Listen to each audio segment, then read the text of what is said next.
ದಾವಣಗೆರೆಯಲ್ಲಿ ಏನೋ ಮುಸ್ಲಿಮರು ಓಟ್ ಹಾಕ್ತಾರೆ ಬಿ ಜೆ ಪಿಗತ್ತೇನೋ ಖುಷಿ ಒಳಗೆ ಅದಾರೆ. ಒಂದೂ ಬೀಳೋದಿಲ್ಲ ತಪ್ಪಿ.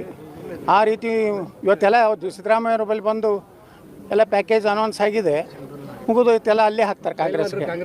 ಸ್ವಾಮಿ ನಮಗೂ ಬುದ್ಧಿ ಬಂದಿದೆ.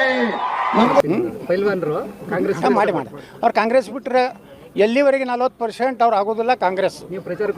40% ಮುಸ್ಲಿಮರು ಆದ್ಮ್ಯಾಗ ಜಮೀರ್ ಅಹ್ಮದ್ ಖಾನ್. ಇದನ್ನು ಪಕ್ಕ ಬರ್ಕೊಂಡ್ಬಿಡ್ರಿ. ಈ ದೇಶನಾಗ ಅವ್ರಿಗೆ ನೋಡ್ರಿ, ನಮ್ಮ ಹಂಗೆ ಹಿಂದೂಗಳ ಹಂಗೆ ಹೊಡೆದು ಓಟ್ ಹಾಕೋದಿಲ್ಲ ಅವರು. 10-15 ಓಟ್ ತೊಗೋದಿಲ್ಲ ಒಬ್ಬರು. ನೋಡ್ತಾ ಇರಿ ನೀವು. ಯಾಕಂದ್ರೆ ನನ್ನ ಕ್ಷೇತ್ರದಲ್ಲಿ ವಿಜಾಪುರದಲ್ಲಿ 2,80,000ದಲ್ಲಿ 1,26,000 ಮುಸ್ಲಿಮ್ ಇದ್ದಾರೆ. ಒಂದೊಂದು ಬೂತ್ನಲ್ಲಿ ನನಗೆ 2-3 ಓಟ್ ಬೀಳೋದಿಲ್ಲ, 1-2 ಬೀಳ್ತಾವೆ. ನಮ್ಮ ಹಿಂದೂಗಳ ಬೂತ್ನಲ್ಲಿ 100-150 ಅವನಿಗೆ ಬೀಳ್ತಾವೆ. ನೀವು ಓಟ್ ಕೇಳಿದ್ರೆ ಸರ್ ಮುಸ್ಲಿಮ್ಸ್? ಕೇಳೋದಿಲ್ಲ. ಕೇಳೋದೇ ಇಲ್ಲ, ಯಾಕೆ ಹಾಕ್ತಾರೆ ಸರ್? ಅವ್ರು ಯಾರು ಹಾಕೋದೇ ಇಲ್ಲ, ಸುಮ್ಮನೆ ಕೇಳಿ ಮೂರ್ಖ ನನ್ನ ಮಗ ಆಗ್ಬೇಕಾ? ಅರ್ಥ ಆಯ್ತು ಅನ್ಸುತ್ತೆ. ರಾಷ್ಟ್ರೀಯ ಕಾಂಗ್ರೆಸ್ ಪಕ್ಷ ಈ ನಾಡಿನಲ್ಲಿ ಕಾಂಗ್ರೆಸ್ ಆಡಳಿತ ಮಾಡ್ಕೊಂತ ಬಂದಿದೆ. ನಮಗೆ ಎಲ್ಲರಿಗೂ ಗೊತ್ತಿರೋಂಥ ವಿಷಯ.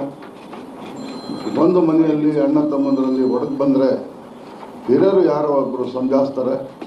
ಹೊಡಕ್ ಬಂದದ್ದು ನಮ್ಮನ್ನು ಹಿರಿಯರು, ನಮ್ಮ ಮನೆಯವರು, ಕುಟುಂಬದರ ಅನ್ನಂಗೆ ನನಗೆ ಕರೆದು ಸಂಜಾಯಿಸಿ ನಾನು ಪುನಃ ಆ ಮನೆಗೆ ಮತ್ತೆ ಮರಳು ಬಂದಿದ್ದೀನಿ.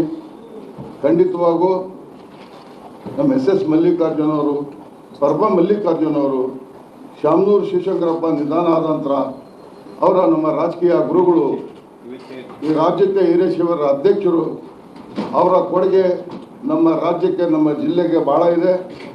ಅವರ ಅನುಕಂಪ ಊರು ದೃಷ್ಟಿಲಿ ಒಳ್ಳೆ ಕೆಲಸಗಳು ಆಗಬೇಕು, ಜನಗಳು ಆರೋಗ್ಯದಿಂದ ಇರಬೇಕು ಅಂತಕ್ಕದ್ದು ಅವ್ರದ್ದು ಕನಸು.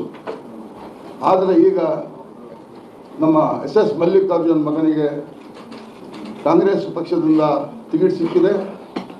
ಖಂಡಿತವಾಗೂ ಅಲ್ಪಸಂಖ್ಯಾತರು,